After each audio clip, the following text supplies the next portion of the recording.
Hi, everyone. This is Scarlett Johnson, and this is Unleashed, presented by Moms for Liberty. And I have a really exciting show today because I am here with Judge Jim Troupis. He is a Wisconsin attorney, a former judge on the Dane County Circuit Court. And if you aren't from Wisconsin, then you have to understand Dane County right now is very progressive. But there was a time where we had conservative justices on that Dane County circuit. Before this, he built a career in private legal practice focused on constitutional law and intellectual property. And he, even earlier than that, he was a clerk for the Illinois Supreme Court. He earned his undergraduate degree and JD from Northwestern University. And in addition to all of this, he served as a campaign attorney for President Trump in 2020 here in Wisconsin. So thank you for joining me today on Unleashed. Well, thank you for inviting me. I appreciate the opportunity. You have your wealth of knowledge. And so first, you have a very unique story that I want to share. But before that, I wanted to pick your brain because you're an attorney and you have so much experience. What do you think of what's been recently announced in Wisconsin in New Richmond, Wisconsin? And for those who, again, don't live in Wisconsin, this is a small rural community that borders Minnesota, very conservative. And they were very surprised to learn that there was a secret policy that allowed biological boys in their daughters' bathrooms. And it was only when the girls finally broke down and started to tell their parents what was happening that parents became aware of this situation. And so we have to ask ourselves, why did it take so long for these girls to talk to their parents? Well, I'm finding out more and more every day. And some of the nurses, the staff, the administrators that work in the school district are very vocal about their support for the trans community. They make it very clear their ideological bent and their position. And I believe that there is a lot of intimidation and fear placed on these children, such that they were so uncomfortable telling their parents. They feared telling their parents what was happening. And they still fear going to the bathroom, and they fear going to the principal's office to get a pass to use one of the single stall bathrooms. So they're caught in this sort of dynamic that they shouldn't be because they're just kids and these are adults. But thankfully, the Trump administration, because of the work of the parents, community, Moms for Liberty, Vicki, and so many in new media getting this out there and filing complaints with the Office of Civil Rights and the Department of Education, there has been an investigation is going to be launched. So you know more than I do about what does that mean when a type of investigation like this is launched, and what are your thoughts about what's happening in Wisconsin? Well, I'm going to give you a bit of background that you are unaware of and that I think has never reached the press. New Richmond, Wisconsin is the home of John Doerr. You don't know John Doerr. He's long before you. John Doerr was the first director of the Office of Civil Rights at the United States Justice Department. Wow. He was appointed by Eisenhower when that department was created by Republicans. Remember, the Republicans created it over the Democrats, a filibuster. The Democrats attempted to prevent the Civil Rights Division from even being created. Eisenhower insisted upon it. John Doerr from New Richmond, Wisconsin, was appointed as the first director. When John Kennedy was elected in 1960, they had, of course, made civil rights a major issue. So they faced what was an incredible question. The first director of the Department of Civil Rights, to which Harmeet Dillon is now heir, was a Republican, but really more like a Wisconsin Republican, which is more independent, I suppose, than most. But John Doerr was an extraordinary attorney, extraordinarily well respected by the Democrats and Republicans in Wisconsin. And so Bobby Kennedy chose to keep him there as the first director of the Civil Rights Division of the United States Justice, was assisted That's so cool. by a former partner of mine. So there's many stories about New Richmond, but one of them is there's a fellow named Arvid Sather, and one of the most interesting people on the planet. But one of the things he was a pilot. He flew off of aircraft carriers. He literally flew planes carrying nuclear weapons at the time of during the 1950s, when the Cold War was serious. He was one of the bombers that would have gone into Russia, and he did many stories. But he flew on and off aircraft carriers. He was a Marine pilot. He was a Top Gun pilot. Mm-hmm. From New Richmond, Wisconsin. Went to George Washington Law School, and he caddied for John Doerr because he had been a golfer, and they had a golf club in New Richmond.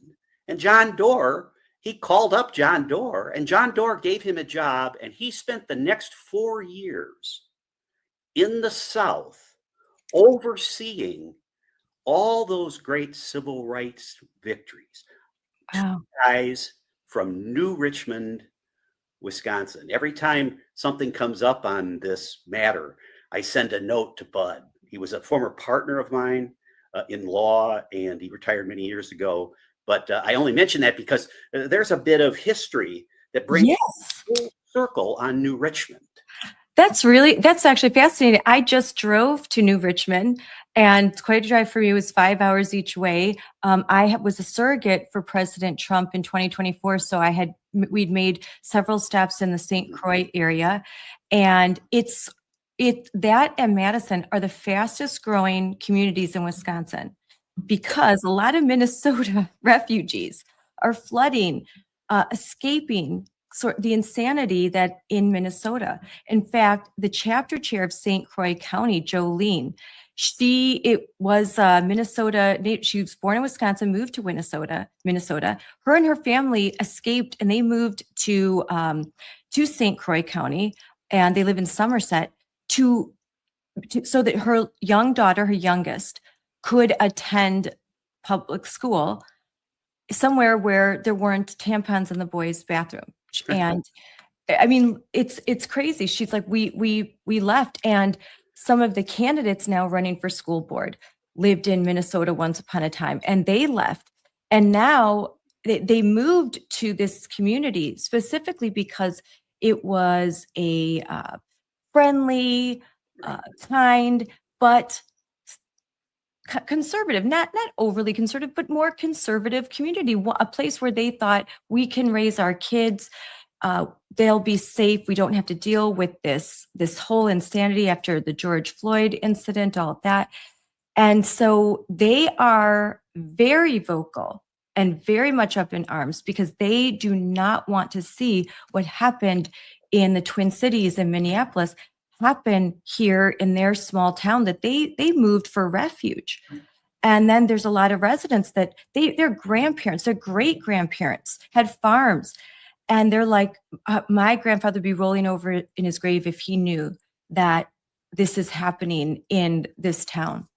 Well, I think that's right. I mean, liberals, and particularly progressive liberals, tend to bring their politics with them. They too were escaping, right? They were escaping Minneapolis and St. Paul. My daughter lived up in the Uptown neighborhood and worked for Target for a long time. She now works for Walmart.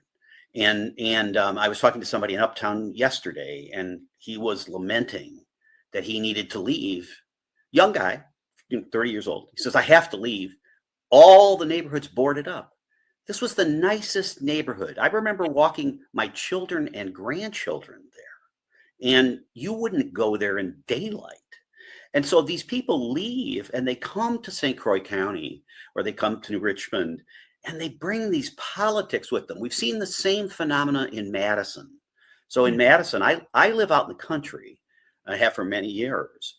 Cross Plains, but that happens to be in Dane County.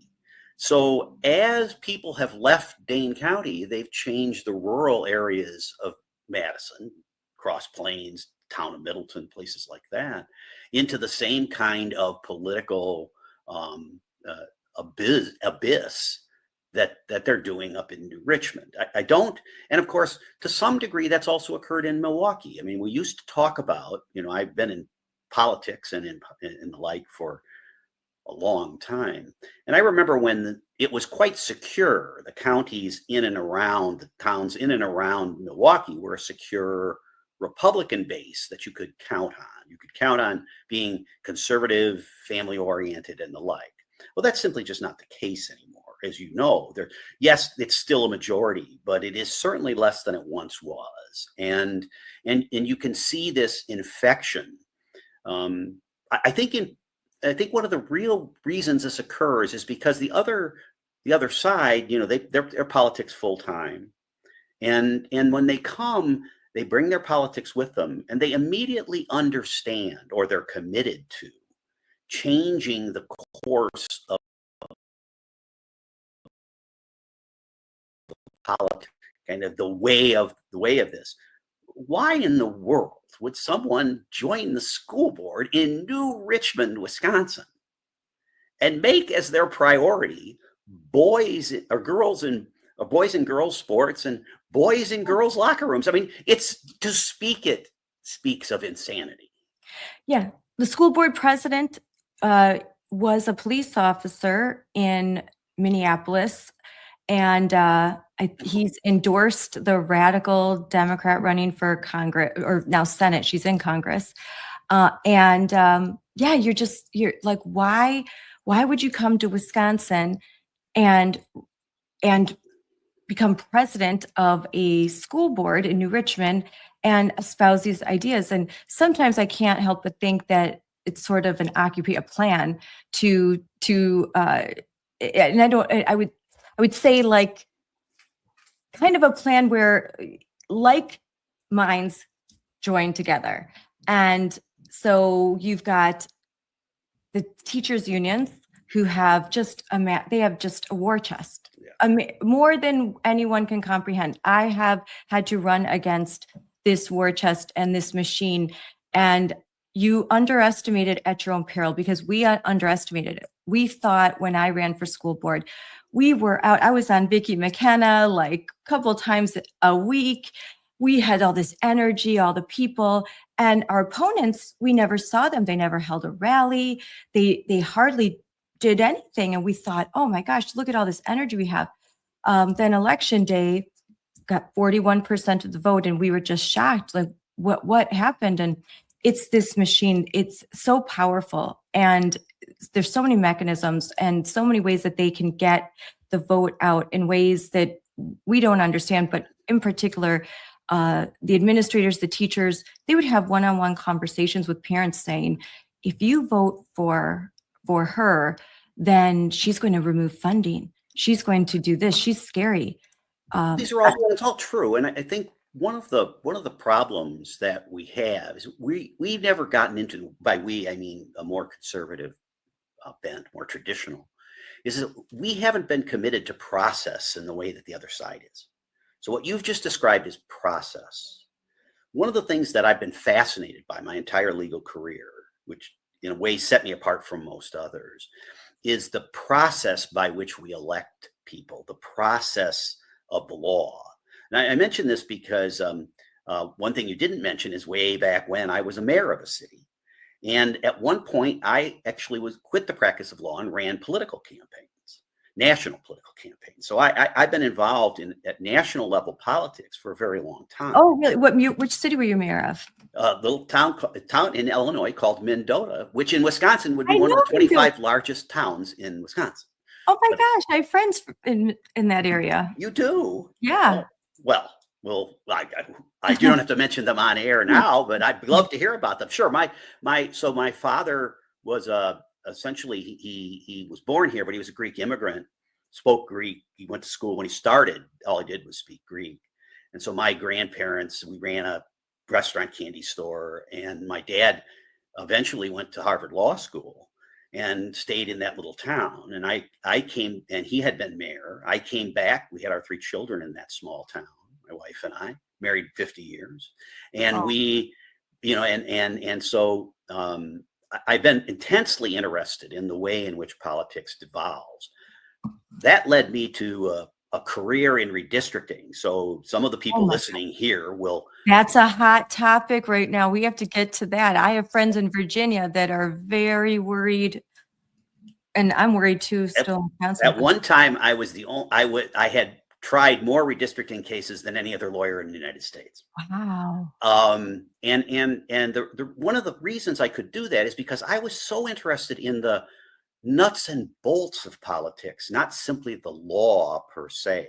And early on, a fellow named John MacIver, who's legend in Wisconsin, Big John and I, one of the first people I met, I worked at his law firm. He hired me. He understood the importance of redistricting. And so he tasked me with participating in redistricting. And until the Trump case, most people who knew my politics, to the extent I let anyone know, knew that I had been representing the Republican Party, the governor, the senators, the congressmen, the state legislature in redistricting since, frankly, 1980. And so we'd gone through a series of those. I was called out in a number of them. But the point was, I always appreciated that redistricting controls the outcome. Yes. It can control the outcome. And that in Wisconsin, the only thing you needed were fair maps. You didn't need gerrymandering. All you needed was a map that geographically, if you would divide up the state. I remember debating the head of the ACLU in Minnesota about this one time at one of their conventions, and I said, "Look, I never have ever advocated for gerrymandering. Why would I? In Wisconsin, we don't need that. They need it on the left. I mean, obviously, they need it on the left. Obviously, it's fairly obvious that our state Supreme Court will ultimately approve a change in the map this year because they're so intensely political. And that's sad to me because communities of interest and the like are important to us, not dividing towns, villages, counties. But people have a right to elect representatives of their choice. And that ought to be the way it is. We ought not be rigging the system based on political views. When people say, well, the map, is wildly political. Well, why would you make it wildly political? Who cares? I mean, I care about representation over a long period of time. So the irony here is that that's the way we approach redistricting. So you have a long history in Illinois. I have very good friends in Illinois that are fighting the good fight, but it's very hopeless for them there. What they go through to be a conservative in Illinois, because it's a real warning, because it's happening in real time here in Wisconsin. Yes, it is. It's happening in Virginia in real time. In real time. It happened in Minnesota. So what happened in Illinois? You saw it. You were there on the ground, because Illinois was once like Wisconsin, where it alternated between Republican, Democrat governors. It wasn't this uniparty state like it is now. What happened? Well, when I left, it was still in pretty good shape. Yeah. So when you look at that again, people my age know that. Yeah. What was it like when you left? There was a Republican governor. Look, there were successions. Begins with Dick Ogilvie. Dick Ogilvie was a state's attorney in Cook County, a Republican state's attorney in Cook County, because suburban areas of Cook County were still moderate. They were. He was the first. Then Dan Walker, who was a governor, and I knew him quite well, and his son, and he was a conservative Democrat, so he was in the conservative Democrat. Then Big Jim Thompson. So Big Jim Thompson, and when I say big, I mean 6'8". He was a professor at the law school, at Northwestern Law School. I had been editor-in-chief at Northwestern, and So I had gotten to know him, even though he was he was a U.S. attorney at the time, but he taught part-time at the law school. He was an author of the criminal law textbook. And Jim Thompson was genius, brilliant, just brilliant. And he had been a U.S. attorney, he'd been a professor. So when he was elected governor, he just took control and said, we're going to change things. And among the things that you see in Chicago now, you're familiar with Wisconsin or with Illinois, all of those tollways, when you go west toward Aurora, and it's called the oh gosh, I can't remember the name of those are all legacies of Jim Thompson. I was the mayor of that little town, Mendota, when he was the governor, and he used to fly in, and we did fundraisers for him, and I knew him well. He'd literally fly in, bring his daughter down, and they would play with my children at the local festival in those days. He was as much like Trump, I suspect, as you could get, in this sense. He was unabashed in his views. He would tell you what his views are, and he didn't hide them. Republicans are so timid. They've become so timid. And so the next Republican governor was Jim Edgar. Again, a good friend. I like Jim Edgar. He had been Secretary of State for a long time. He went on, I think, to be president of SIU after he was governor. He was 2 terms governor again. This takes you well into the 1990s with Jim Edgar. But Edgar was an administrator. He was a bureaucrat. And he took over from Thompson, but didn't change much. And so at a time when he should have been boldly out there, he wasn't. He just simply wasn't. And that because there was a Republican legislature and the Supreme Court wasn't out? So at a time where kind of like we would say Ron DeSantis, or in Iowa, Kim Reynolds, or Scott Walker, Wisconsin. At a time when one could credibly make the argument that the state of Wisconsin was a middle ground state with Republicans controlling many aspects, Democrats present and also participating in legislative rulemaking, legislative matters, judicial matters. Then that was during, so Scott Walker, I think, represented the last of that in Wisconsin, where he too was, most people would say a spectacular governor. Again, like so many of these people, I've known them, represented them, and what have you. But when Scott ran the last time, when Governor Walker ran the last time, it was probably ill-advised because, he lost. And now you can see in one fell swoop, someone like Evers, assisted by Call, can remake the state. I mean, they're remaking the state as we watch. I mean, that's the reality. They have, between the two of them, the Attorney General has an agenda equally, in fact, I think to the left of Evers, considerably to the left. Yes. It's a playbook that they learned in states like Illinois when they got power. Did they quickly redraw maps in order to, in Illinois? Nobody ever thought that was possible. So technically the legislature, so in the 1960s, I'm sorry, it's so much history here. But from the 1960s, I'm sorry. I apologize. 1980s. In the 1980s, they were unable to approve a map early in the 80s. I was at that time in Illinois. I was doing redistricting in Illinois, and the legislature came back into session for the purpose of redrawing the map, and they did that early in the 1980s after an impasse. It was always understood, I think, by those of us who were sort of experts in the area that the legislature could technically draw maps, whatever they felt like it. Okay, technically, but no one thought such a thing would ever happen. I mean, just it's on that scale of it just doesn't. It violates basic norms. When was it expected? What was the custom? When would you redraw maps? What would trigger that? The decennial census. So each 10 years, whenever there was the census, then you would redraw, because it's the only. Now understand, it's the only official numbers that you have. Mhm. They may not be perfect, that we can attack them, but that's all we have. So anything after that is being driven by something other than the numbers.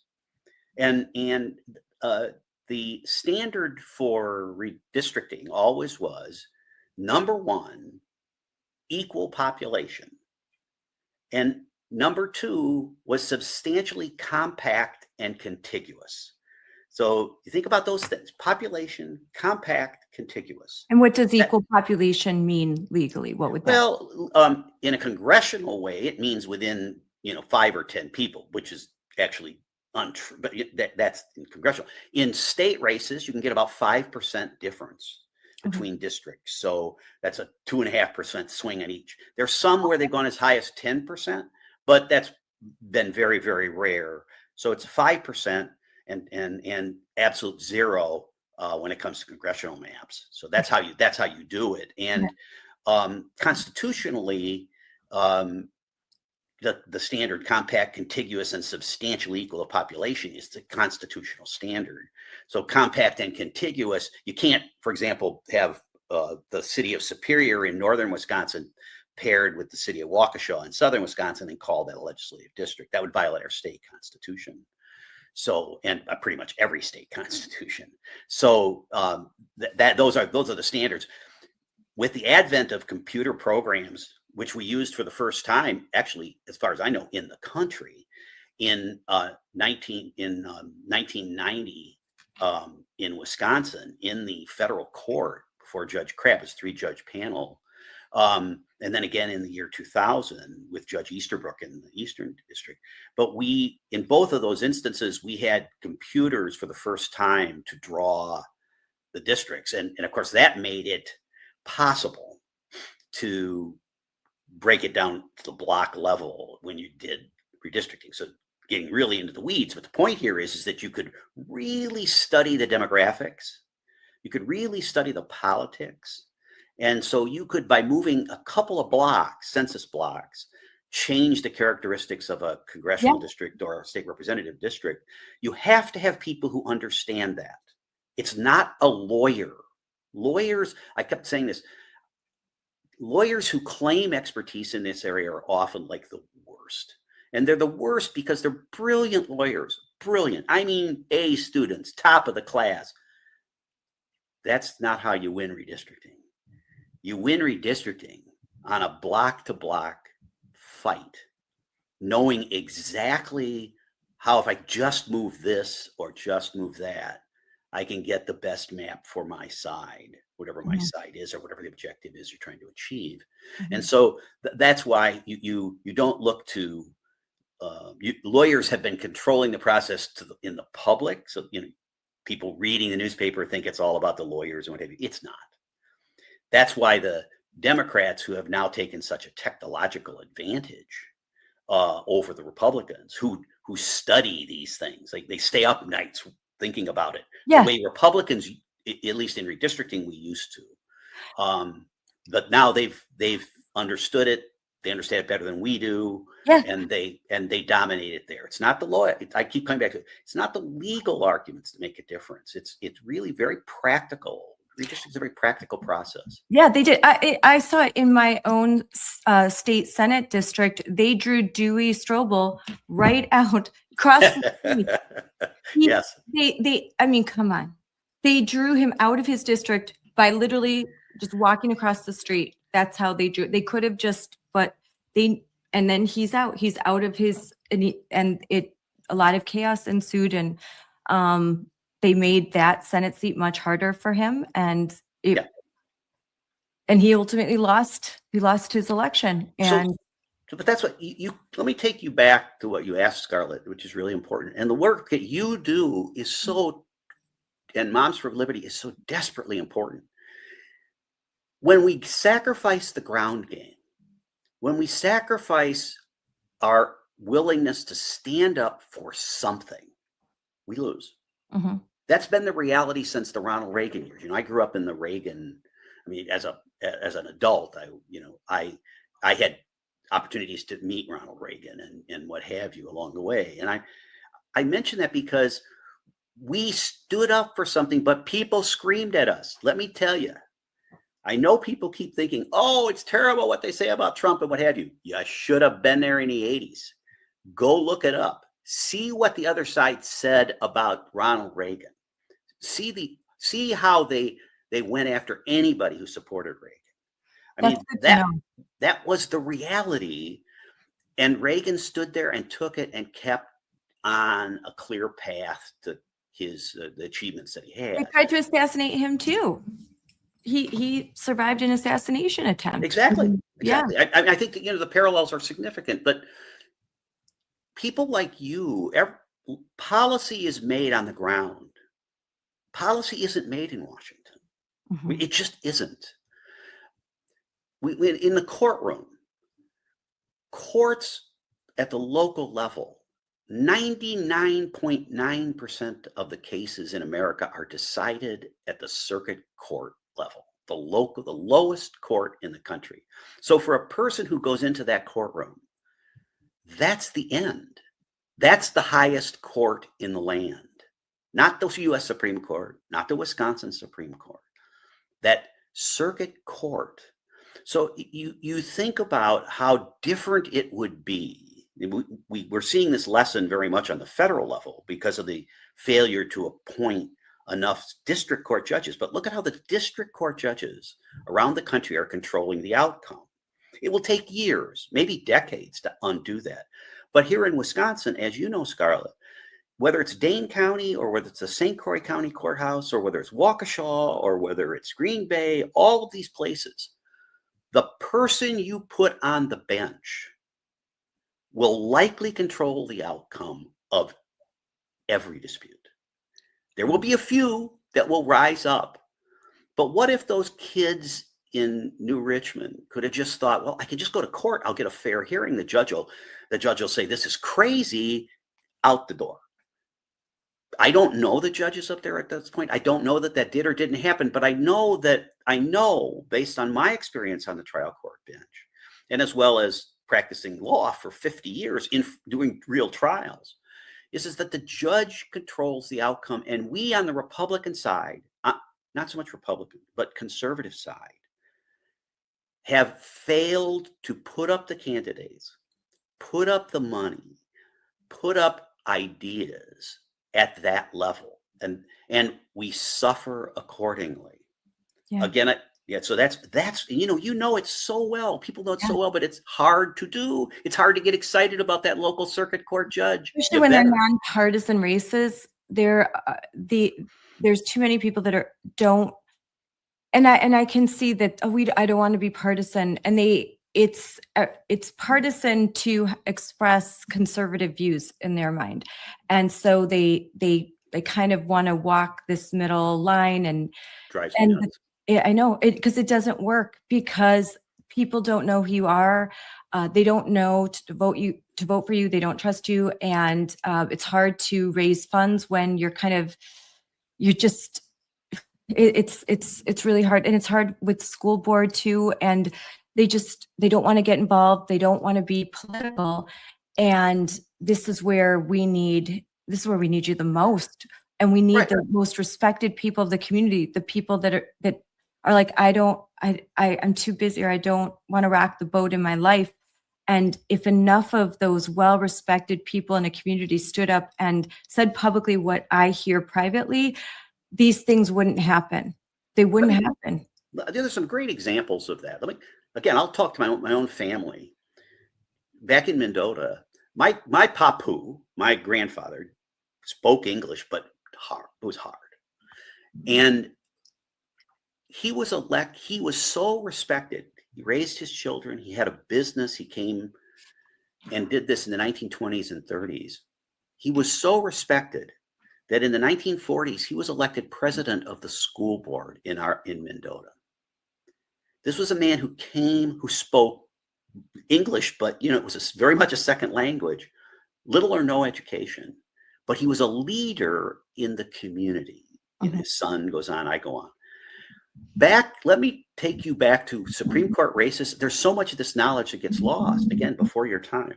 But in the state Supreme Court, so in the 1990s, the change in the state Supreme Court has been a has been a sad, sad process in Wisconsin. But in the 1990s and early 2000s, the Wisconsin Manufacturers and Commerce and other groups to which I was, either counsel or very close to, we created a group that's purpose was to recruit judges. And we did that. We recruited judges from around the state to run for the circuit court, to run for the appellate court, and to run for the state Supreme Court. So we had an organized effort, and this comes out of, a wonderful governor, Tommy Thompson, and followed by an even more wonderful governor, Scott McCallum. And those two believed in the judiciary. Tommy, of course, was a lawyer. Scott was not. But they supported our efforts from start to finish to elect judges, starting at the local level. You got to have a bench. You got to build the bench. You got to let them go up. It takes decades of dedication. That straightforwardly led to the conservative majority on our state Supreme Court. I won't go into the recruitment that went into those judges that you see and have seen in the last 15 or 20 years. But let me tell you, that didn't just happen. Those people, many of them who ran, some who lost, but those who won and those who lost will acknowledge that it was a lot different process than it is for Maria Lazar now in Wisconsin. Because we did dedicate at the top of the political structure, at the top of the corporate structure, like I said, Wisconsin Manufacturers and Commerce, that we would get and commit resources, time, and effort in recruiting and getting the best candidates and then supporting them as we could. Again, that starts out at the circuit court level and it continues up through the process. So just like you in the school board, Scarlett, and the school board up in St. Richmond, it starts there. It doesn't start by running for governor. It doesn't start by running for senator. It doesn't start by running for Congress.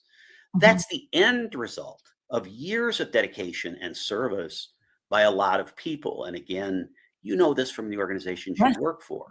So. And for context, Judge Maria Lazar is running with the Wisconsin State Supreme Court right now. We have early voting starting on March 24th here in Wisconsin, and election on April 7th. These nonpartisan elections for us in Wisconsin, and there's a few other states like us, they happen in these odd times. I think the reasoning before was to kind of separate them and make them, again, less partisan and not have them with the November elections. But now, boy, I wish these elections were held in November. It's ridiculous. Vicki and I have said for 20 years, change it. We control the legislature and the governor's office for a long time. Change it. And they didn't. It's just like our late primary. The late primary in August is ridiculous. Let me tell you why there's a late primary. To protect incumbents. It has no other purpose. And it lost us a United States Senate seat and lost us the governorship because there's not enough time to overcome. You just put that in the spring, like every place else, forget the incumbents, let's get it right. Yes. And then get these nonpartisan elections in November to be democratic. Let's be democratic. Let's treat this as a republic. More people will go to the polls. Yes. Don't we want more participation, not less? Yes. And yet here we are, stuck with these spring primaries when the big unions and the like can control it. Everyone knows what you just said. Everyone knows it. And nobody wanted to take it and change it. What did I say? Process determines outcome. That's been most of my legal career, explaining to people process. That's why, whether it's redistricting or whether now we're talking about judicial recruitment and candidate selection, it's process. And you've got to have people who care about process and work the process and continually work the process. Judge, by the way, just to be the record, Judge Lazar is a wonderful, wonderful person. She is.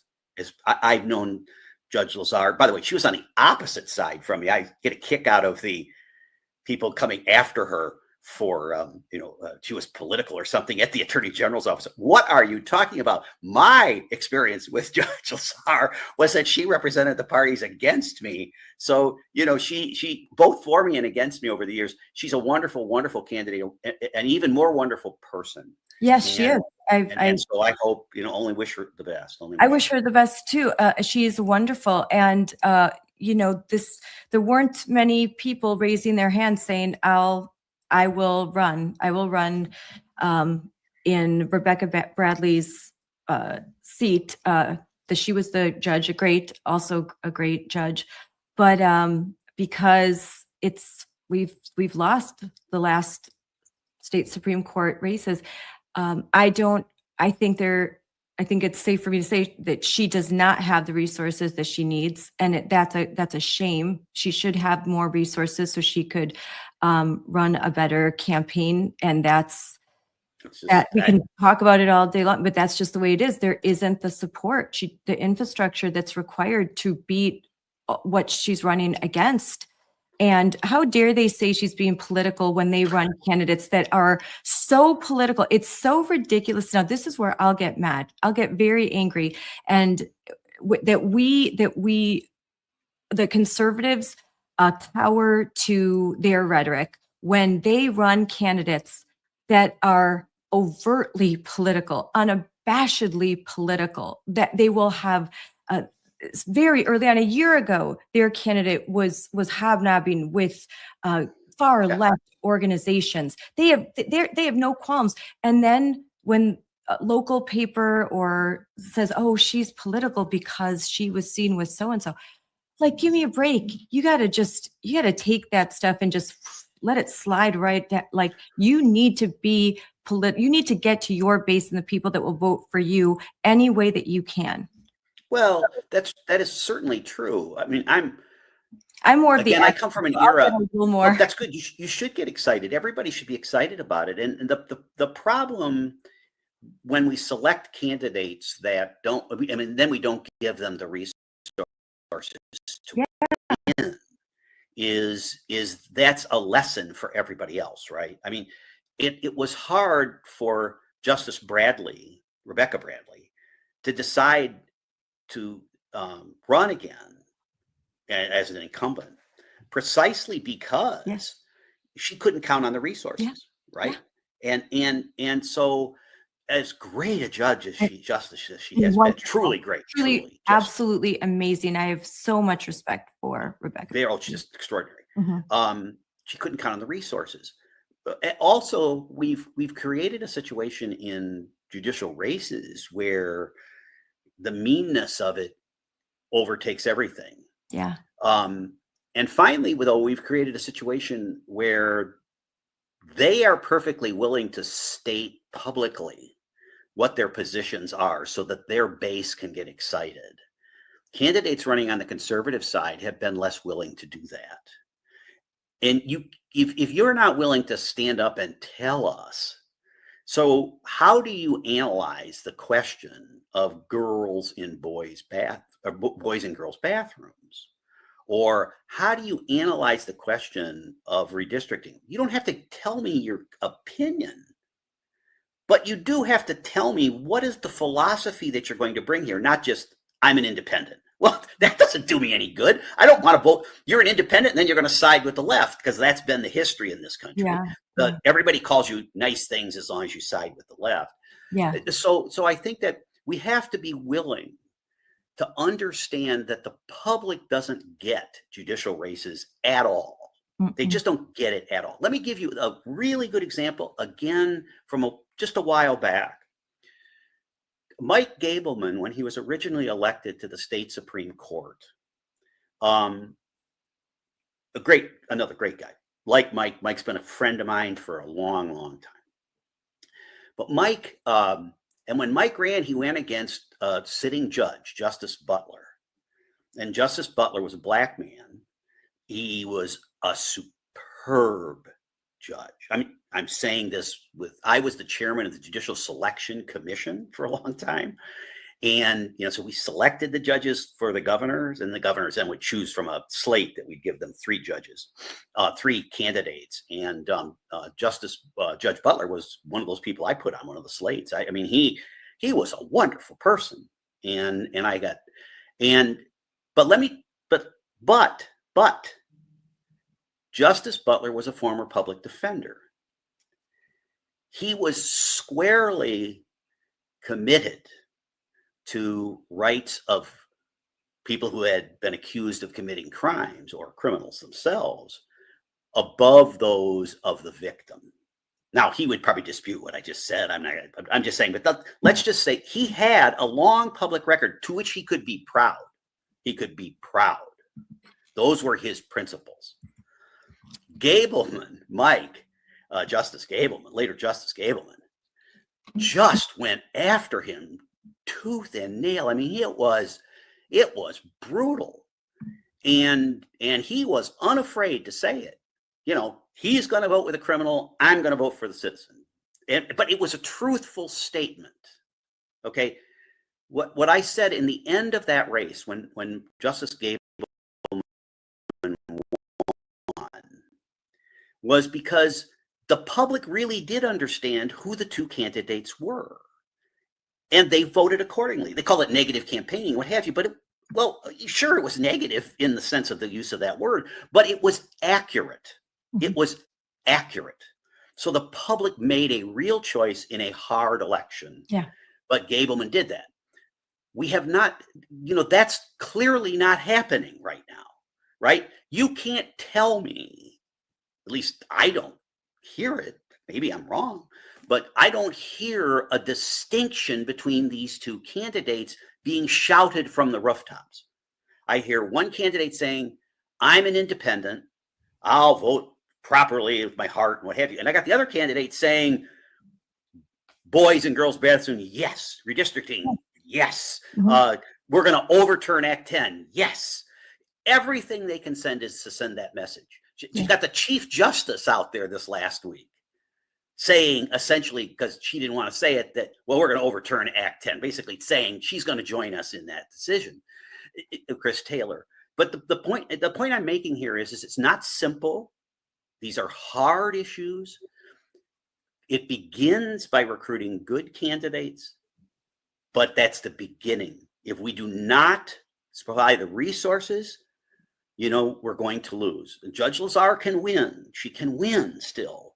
But I think she's got to be much more committed, and she's got to draw those distinctions in a clearer way. And people have got to pony up the resources for her. I mean, that's just the reality. And it's so frustrating. And I can sort of hear it in the tone of her voice. It's so frustrating to not have the resources. You've got a good message. She's a spectacular person, a very, very good judge. She would be a great justice. So we just need to get the resources there. But again, long-term, Scarlett, for you and for the organization, Moms for Liberty, why we've been so proud of the work you've done is precisely because you're on the ground doing it. Mm-hmm. You're not like, I'll sit back here and, do nothing. No, you're running a podcast. You're on the phone with your national leadership. You're pushing. You're out there with Trump. That's what makes a difference. Yeah. And out there and getting from the boots on the ground, the information and doing something about it. And that's what happened in New Richmond. Circling back really quickly. So what in Illinois, what came first? Did they start redrawing maps and to kind of help pad, or did they happen naturally? How did this transformation of Illinois finally come to fruition? Gutless Republican leadership. Yeah. Gutless Republican leadership. I mean, that there's, to me, there's not a second place.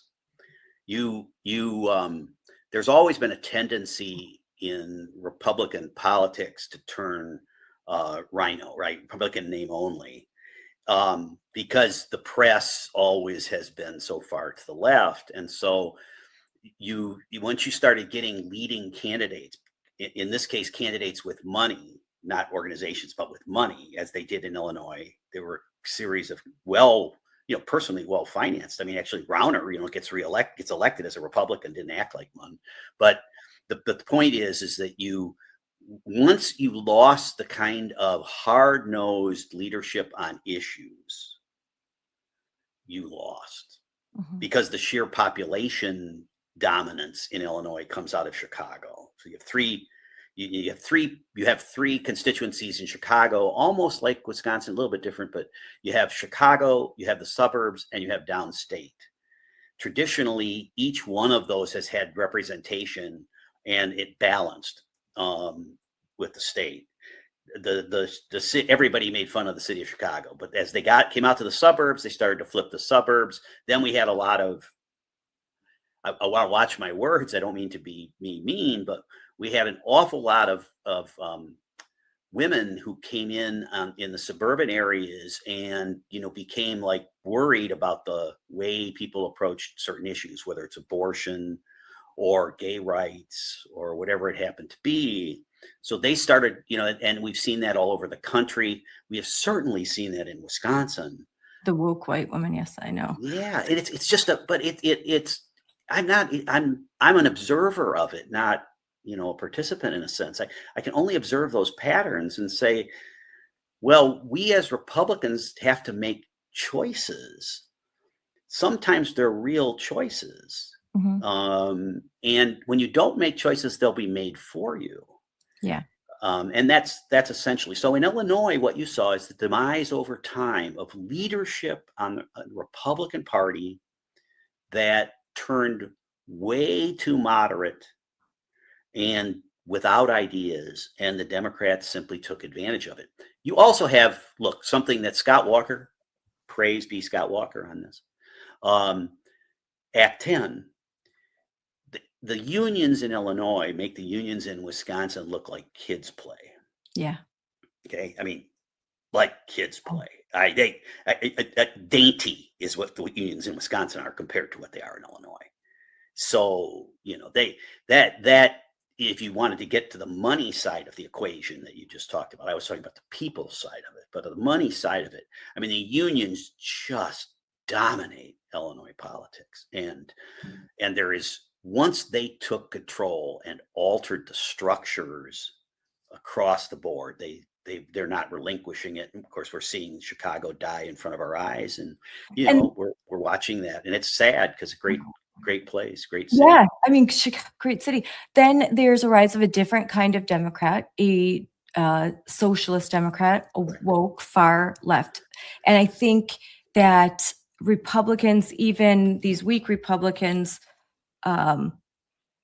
thought this is crazy. Like everyone, and I don't think they knew how to deal with these people, nor did the more conservative Democrats. And they underestimated what they would do. And for them, there is no mercy. And if they can't get legislation passed, because even if they have a majority control, if they can't get things across the line in Illinois, guess what? That then they redraw the districts until they do. They're not going to stop. So they're going to make sure that even if you think, don't you have enough power? No, it's not enough till they have the complete power. Till they have all of it. Like see California, right? Yeah. Super majorities. Yeah. They're not like Republicans who will stop and think, well, we have enough power. We're good here. We're good. No, they will keep going till they have complete. And that is something that Ron DeSantis, and we've got there are a few leaders across this country have figured out that if we're going to win this, when we have power, we have to use it. Of course, not in defiance of the state constitution or the federal constitution, but everything that we can do that is constitutionally protected, that is right, we will do. We will do all of the above, and we will consolidate our power, and we will make sure that we're going to look back, and even we're going to fix the universities. We're going to fix the schools. We're going to go where the rot starts. And we need to we can't let these cesspools continue and think that, oh, we're winning. We're not winning until we provide a path for the next generation. And when you look at what's happening in education, which is what we deal with primarily in parental rights and these social issues, For too long, conservatives, me among them before all of this, I wasn't paying enough attention. And I thought, live and let live. I just want to be left alone. I'm going to move to a place that's mostly conservative, which my area of Wisconsin was when we picked this area, because we thought this is a nice conservative area, great schools. And now I'm going to just live my life. Well, hold on. They're not going to let that happen. You can't just sit back and think, okay, all done now. Yeah, that's not the way it works. Look, we have the best example in the United States, in my view, in Senator Ron Johnson on how to address things. Okay. Mm-hmm. I mean, Senator Johnson is a superstar. He's not a star. He's a superstar. He's a supernova. I love him. And that's what they say in Washington. Why do I know that? Because I hear them complain about him. And when I hear people in Washington complain about somebody, I know they're doing something right. Yeah. And Senator Ron Johnson, we are going, he's a few more years and we're going to miss him. We are going to miss him like nobody's business, because he was unafraid to stand up and do what needs to be said and do what needs to be done. Again, let me give an example for you and your national audience. When Senator Johnson was deciding to run or not to run, I remember I sat down with him, as did many other people. I'm just one of many people, and begged him to run, because there was no way that anybody could replace Ron Johnson. And he had made a pledge that he was only going to serve a couple of terms. But the world changed. Yes, COVID. And he looked at what was happening, and he made the hardest decision. He's got kids, he's got grandkids, he's got wealth, he's got respect and prestige. Mm-hmm. I was there the first time he appeared at anything in 2010 at a Tea Party rally. Until then, he had not been involved in politics. In 2010, on the state capitol steps, Ron Johnson showed up, and he decided to run for Senate. That was a rather important day. And I say this because when Ron ran the last time, I don't know if you recognize this, if people recognize this, he ran every day, everywhere. Yes. He was like Tommy Thompson. Yeah. So when Tommy ran, no one at a bowling alley was safe from Tommy Thompson. Boy, he's there shaking your hand. If he's in your town, he's coming to the bowling alley and he's going to do it. Ron Johnson did the same thing. Worked around the clock. Yes. Never stopped. He didn't have to do that. He wins by 20,000 votes. He wins by almost nothing. He wins, by the way, the difference between having locked drop boxes and not. I represented the senator in the state Supreme Court in 2022, and as an amicus, a friend of the court. The liberal justices tried to make it impossible for me even to appear, interestingly, but the conservatives stuck and said, no, we'd like to hear from the senator. So they allowed me to come in and speak on the Dropbox question. And you may recall the difference between the Trump election in 2020 and the Johnson election in 2022 was there were no drop boxes in 2022. So you think about, and that was the 20,000 difference.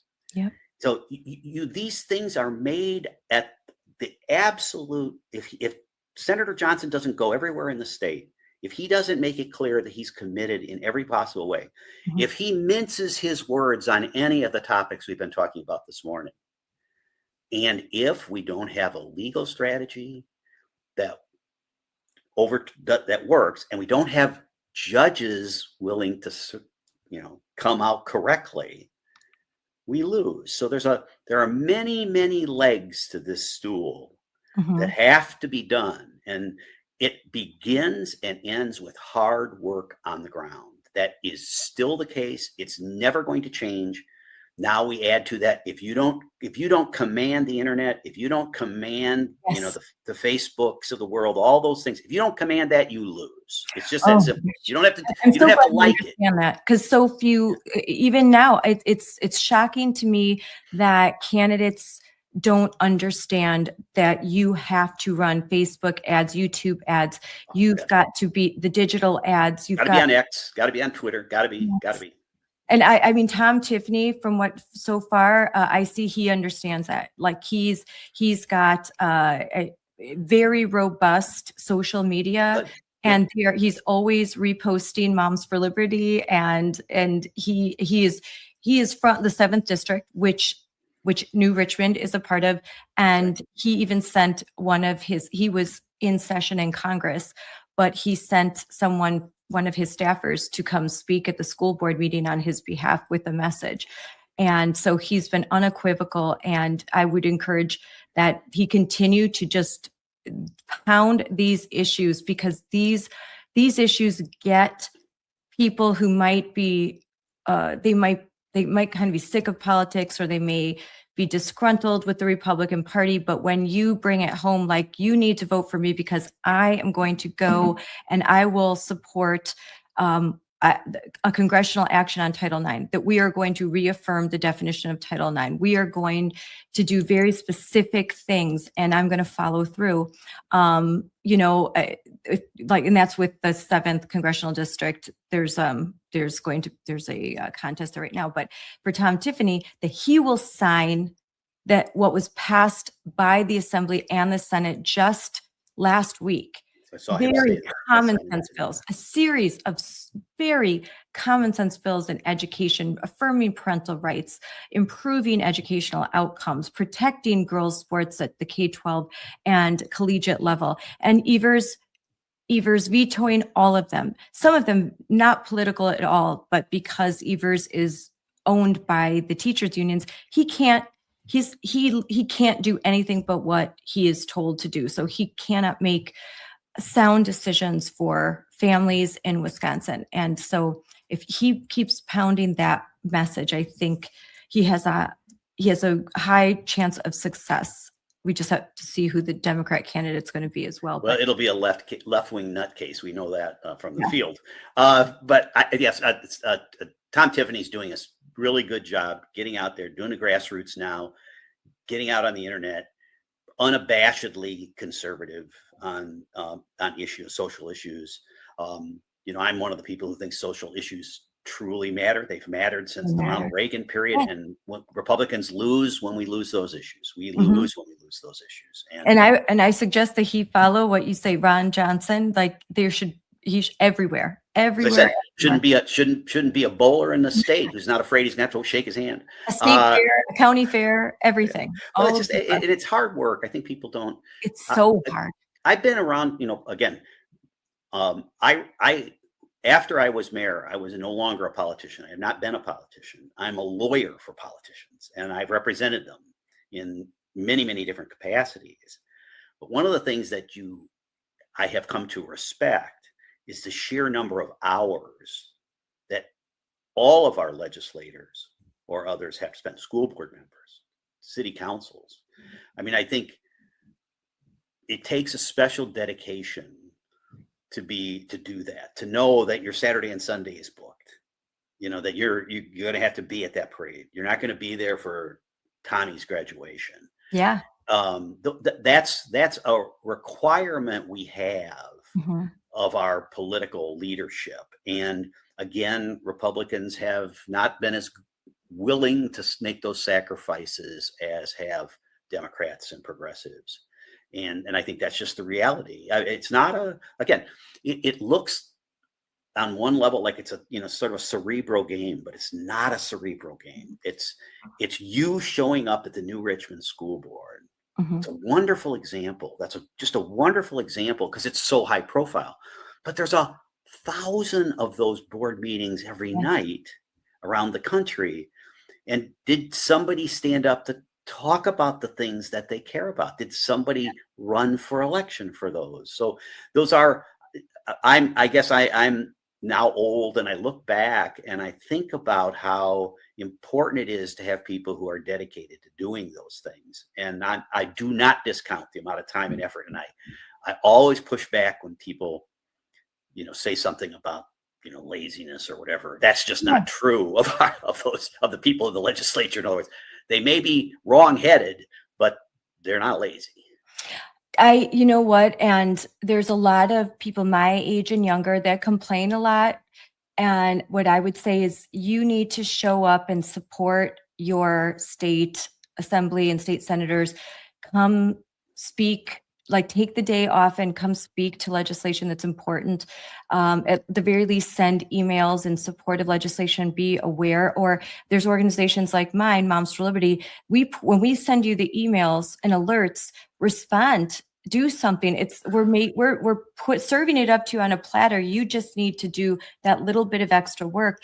And I would say I've been a part of the county party now, and there's a lot of retirees, and there needs to be more people that are my age and younger taking that time. Yeah, you're going to miss something, and maybe there's going to be sacrifices, but take the time to attend a county party meeting, take your time to volunteer for a campaign, and just get involved, do more than just complain.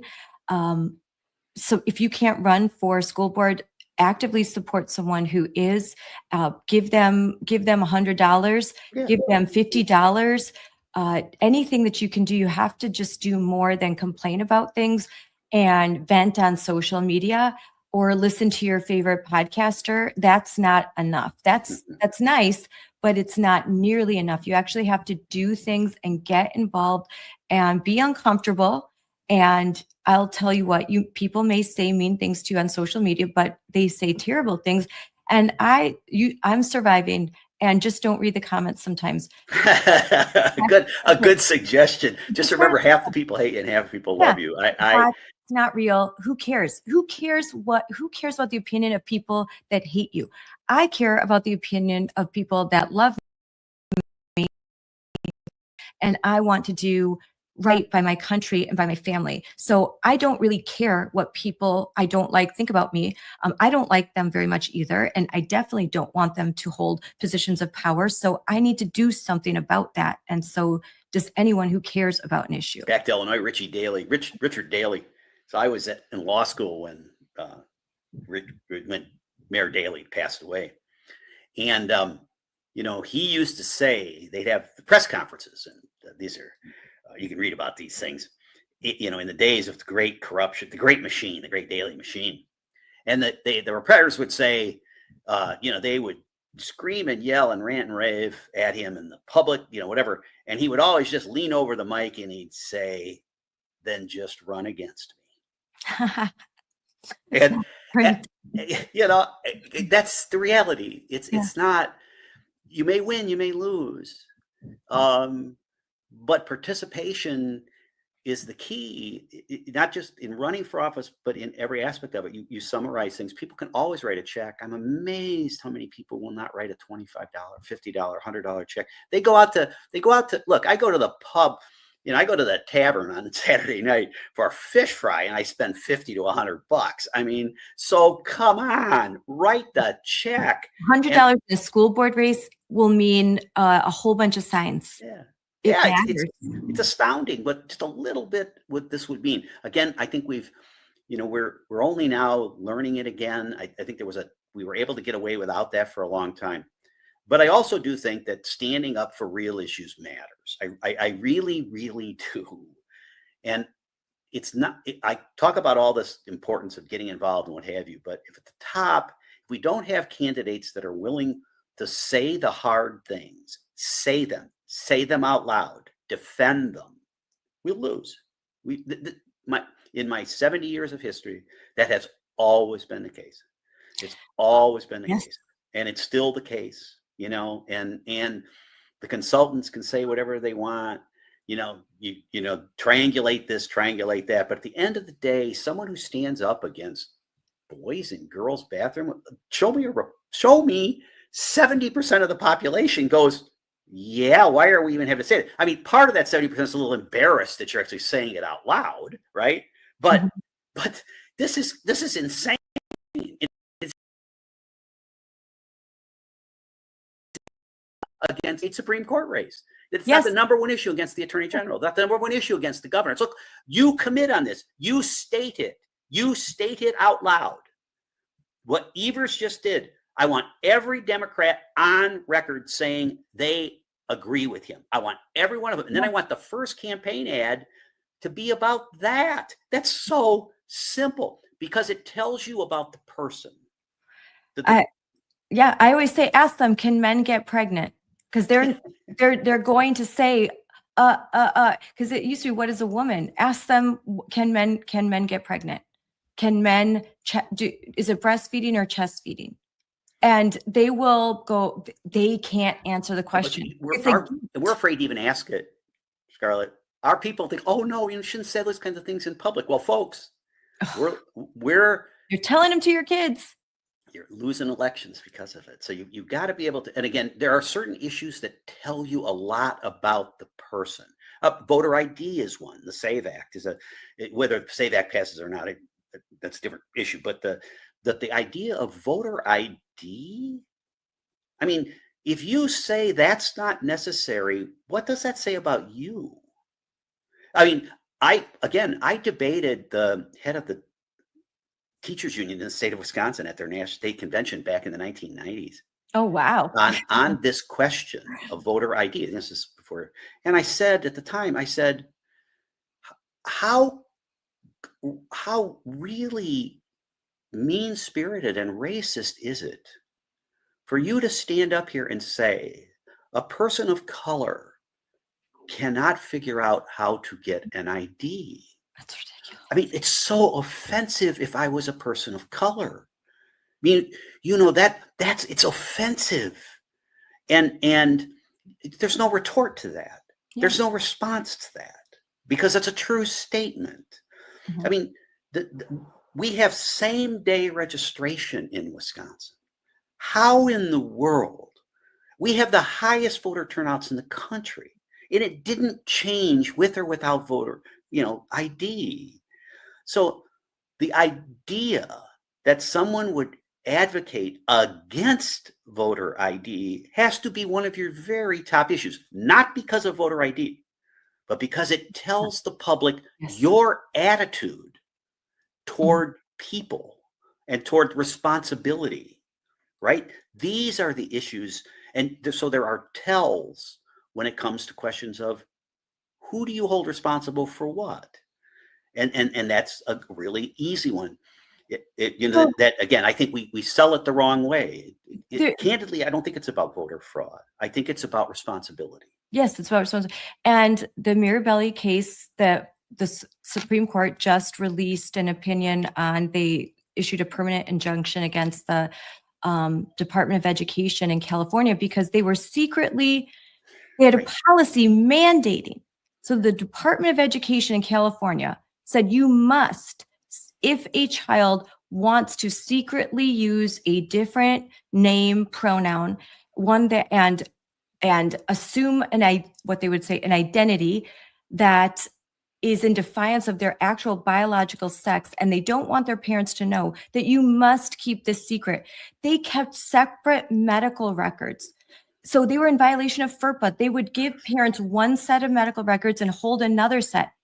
And the Supreme Court said this is so egregious. First of all, Mahmoud v. Taylor just reaffirmed what we already know, that parents have the right and responsibility to direct the care and upbringing of children. So California was already in defiance of that, but they're like, no, this is even worse. Like before we were addressing curriculum and what you're reading to kids. Now you are actively putting kids into secret gender closets and letting them change their clothes at school. All of these things, like, no, absolutely not. Permanent injunction. And what does the department, the state, they say, we're going to keep fighting. We're going to keep fighting this. Like, right. That's the Attorney General. So, these are the lovers of democracy. These are the people that claim to love the Constitution and rule of law, except for when it's in defiance of one of their ideological precepts. Then they're like, it's not worth the paper it's written on. That's why do not fall for this rhetoric that they throw this on conservatives, like, oh, you're against the rule of law. You like, they claim to be lovers of the constitutions. It's totally not true. And look at their actions. We stand for the Constitution, and they are consistently undermining it and would love to just get rid of it altogether if they had the chance to do it. Well, I think, you're touching upon the kinds of topics that we would ask those in politics to talk about. And is it uncomfortable? Yes. Yes. Is it uncomfortable to stand up in front of the school board? When you started this show, you talked about the people standing in front of the school board in New Richmond, Wisconsin. That's really hard to do. Mm-hmm. And they're really afraid. That's the truth.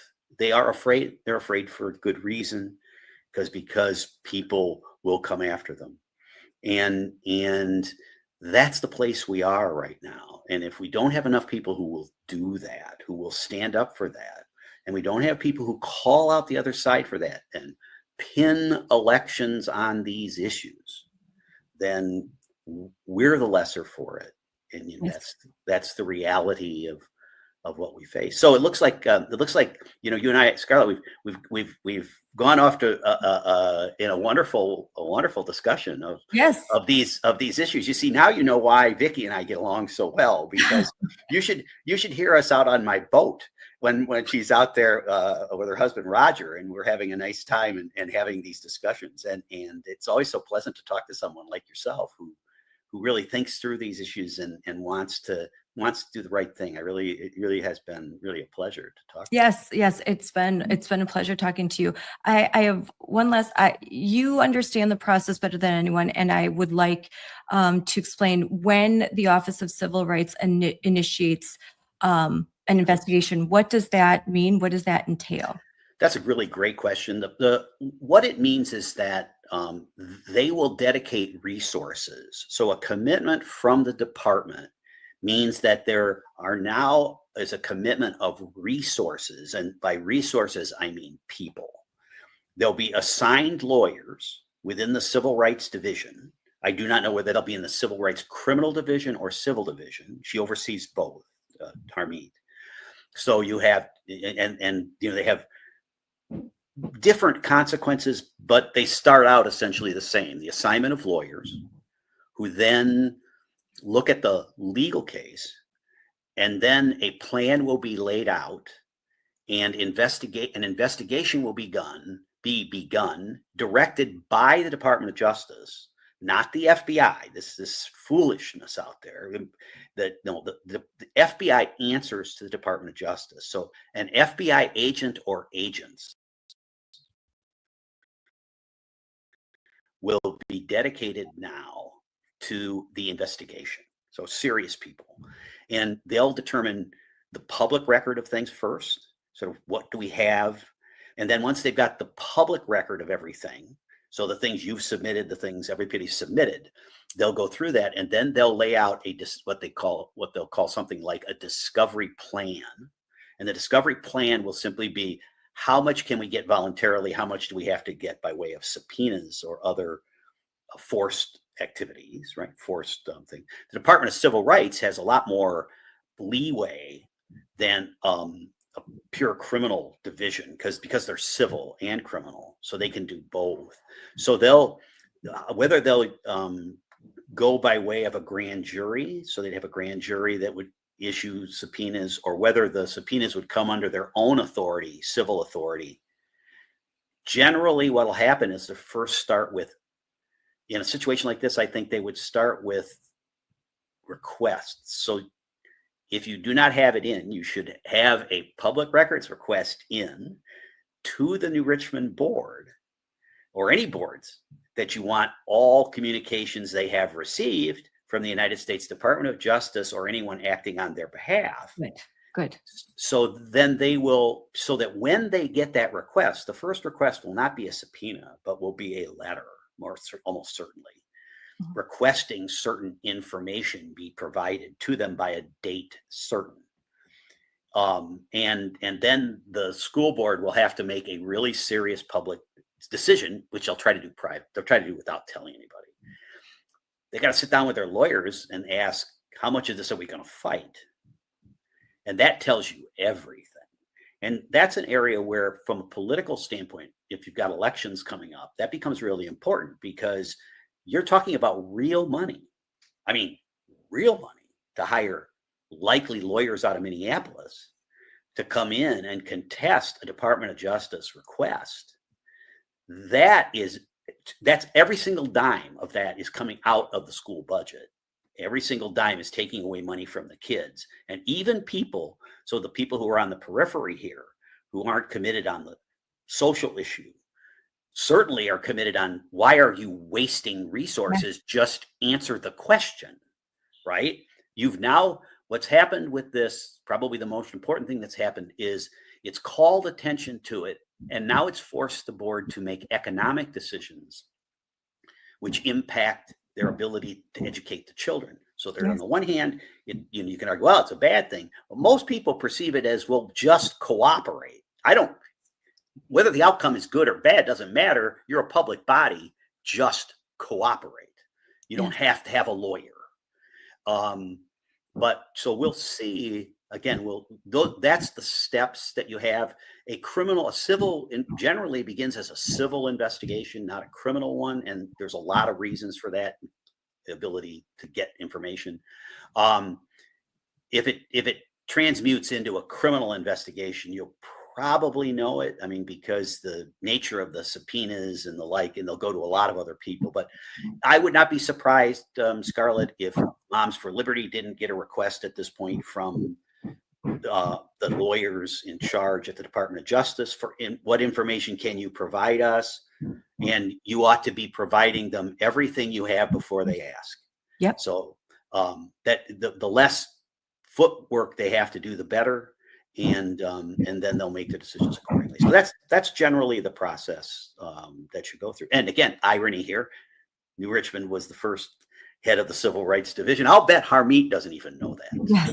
Well, that sounds to me like you said, that they'll have to hire outside attorneys, very expensive attorneys, if they want to fight back, which I think the current school board would absolutely fight back. There is a school board election.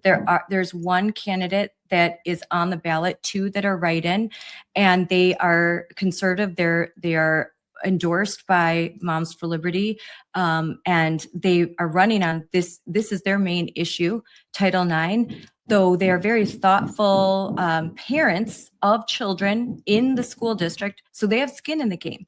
And they actually said, this is our main issue, but we're actually we're concerned about the outcomes that we've seen, the reading, all of that, the scores, the NAEP scores have been plummeting. We're concerned about safety. So they're like, actually, this is the issue that's getting us here, but there's a whole lot of other issues that we want to deal with. So if they were to win, which hopefully they will, then they would cooperate, and they wouldn't hire a lawyer, and this would go away quietly, and probably because they would change the policy. Yeah, the Wisconsin Institute for Law and Liberty created a policy that would keep sex separated spaces and respect the child that is mistaken. He's a boy who thinks he's a girl, but that would afford the girls their sex separated spaces, put that into policy, and then they would be in compliance with federal law, and this could go away. Or the current school board will drag this out, and this could be hundreds of thousands of dollars. And a lot of headache. That's the reality, and you can never get it back. I mean, public officials are gleefully spend money to go after their political opponents because they never have to pay it back. It never costs them anything. Their money. It's taxpayer money. Exactly. They don't care. And so I think that's just a hint. People care about money more than anything else. And if you're all of a sudden saying, look, this means that the school district's going to run out of money, or why are we spending this money? What do you have to hide? Those are pretty powerful issues to the people in the middle who aren't committed one way or the other. And that would be my suggestion. But again, the other thing that someone reminded me of today on a different matter, that one of the problems with the Donald Trump administration and what's happening to them is that once they're gone, these things all end again. I mean, we found that out with Joe Biden. The Democrats control the Department of Justice. I mean, 90+% of the lawyers there are committed left-wing nutcase attorneys. Okay, I mean, they are unrecognizably to the left. They are so far to the left, and they are all still there. So turning that ship, the Department of Justice ship, the Titanic, takes a lot of time and effort. And Harmeet and Pam Bondi and others are doing the best they can, but they are fighting a battle, and it will not be over when Donald Trump's term ends. It will be ongoing at that point. Yes. These things last a long time. So it's really important not to lose sight of the fact you've got to keep winning. As you said, folks, Donald Trump's winning was just a start. I mean, that was just a start. It's a marathon, not a sprint. Yes. And, you know, that's the reality of making policy. It's disappointing sometimes, but it's the way it happens. So especially at the Department of Justice and the stuff that they're going to have, New Richmond could find itself on the other side of action for 10 years, but not if the department, not if a new president is elected. All these things will change again. So let's, I'm just hopeful that, again, you maintain the level of intensity for a very long period of time. And I know that I've seen ads that Harmeet has put up that they are actively hiring, and they're looking, for. They need more lawyers. They need more lawyers. They are desperate for conservative lawyers to go to Washington, like John Doerr did. Yes, and it's no great, but by the way, he was the head of the Watergate Committee. That's why people know him. He was the head of the Watergate Committee that impeached Nixon. So he was the chief counsel. He asked all the questions.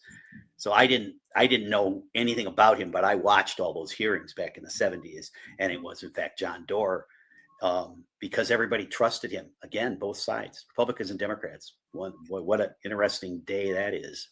Those are the past. That's the past now.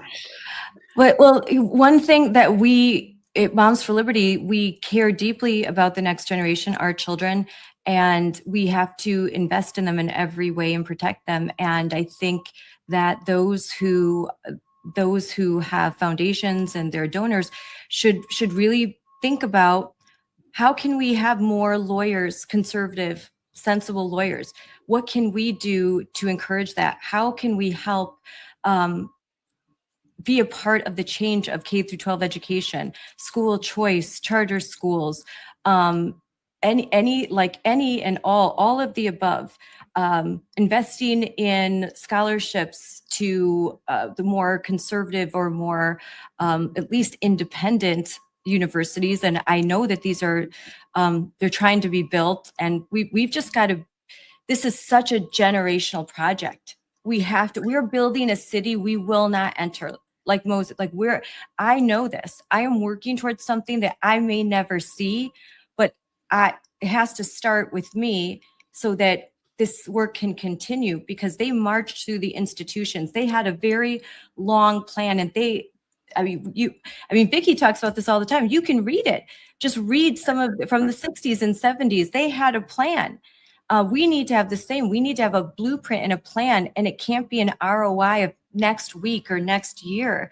It has to be something we have to be, we're building something, we're planting seeds, and we have to know that and just keep going. That's right. And again, remember that, and remember that you need leaders to do that, and you need plenty of people on the inside and outside, all willing to commit to these kinds of principles. One of the things, again, in my lifetime, I've seen the Republican Party, when it was indistinguishable from the Democrats. Today, that's not really the case. You should be able to distinguish, and you should unabashedly want that distinguished nature and one is one and one is the other, Mhm. so that people make real choices. I respect their choices.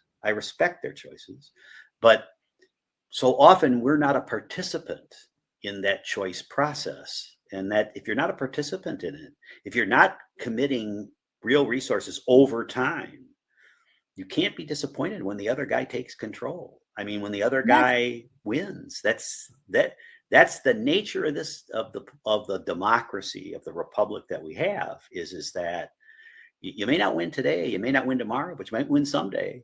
Yes. There's example after example of that. Those of us Yes.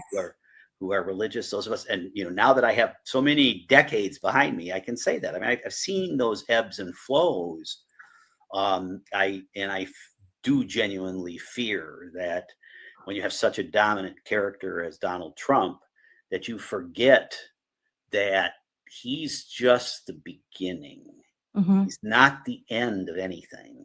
And if we don't continue that at every level, down to the school boards in Waukesha, we're Mhm. going to lose. Yeah. We will not. The other side has understood that for a long time. We need to understand it, and we need to dedicate ourselves and our resources to it. So that's again, you're so well known for doing that, Scarlett. I mean, it's an honor to look at someone who's done all that you've done, and you've been able to see some of the results. So Yes. it's really good. Well, thank you for all that you've done. Now the noise is getting a little louder, so it's good time to head out. There's some construction going on. Construction going on over there. Yeah, That's okay. yes, It's real life. Yeah, It's that's real real life. But thank you so much for coming on, and I can't wait to have you on. And we didn't even get to like a lot of other topics, so Oh, yeah. I definitely hope that in a couple weeks you would come back on and we could talk more about lawfare. Because both of us have been a victim of lawfare, and that's a very real problem.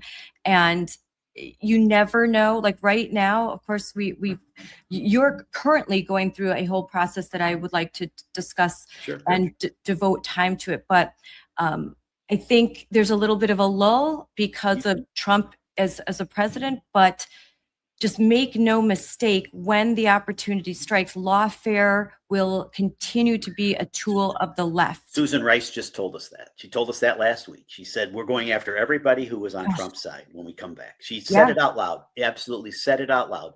For our side not to understand that, you can shorthand, you can go to judgetroupis.com and you can read all about my travails, which are very much ongoing. We're waiting on a decision from the state Supreme Court this week on some of the issues. And so I mentioned that judgetroupis.com is a great website. I am not the originator of it. Friends of mine are, and everything about the case that we're going to talk about in the future that I'm going through, everything is there, and we hide nothing.